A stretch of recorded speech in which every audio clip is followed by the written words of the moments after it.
Bonjour à tous.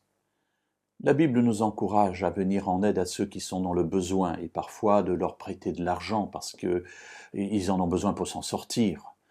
Et elle donne des règles également pour la restitution de ce qui a été emprunté.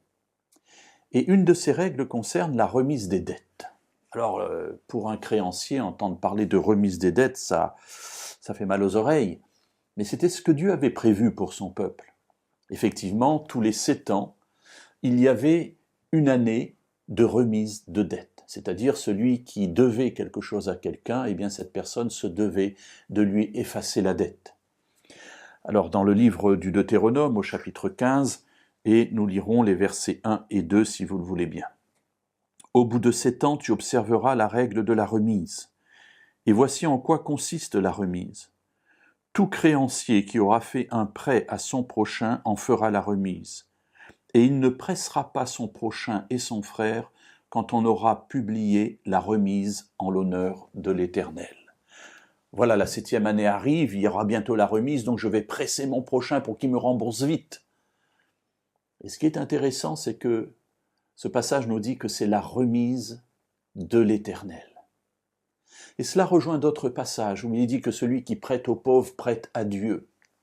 Et c'est Dieu qui nous demande de faire remise.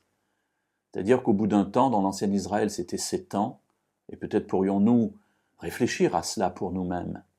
Eh bien, prêter à son frère, prêter à son prochain, eh bien, c'est au bout d'un moment lui faire la remise de la dette, en sachant que, bon, il n'arrive pas à la rembourser, et ça ne sert à rien de continuer à l'exiger pendant 20 ans qui viennent. Alors bien sûr, ça pourrait freiner les prêts, ça pourrait freiner l'aide qu'on apporte au prochain.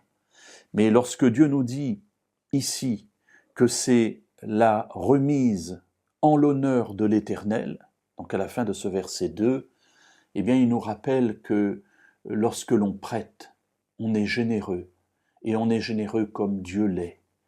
Et dans d'autres passages de la Bible, il est dit que lorsqu'on est généreux comme Dieu l'est, eh bien Dieu sait à nouveau, en retour, être généreux pour nous.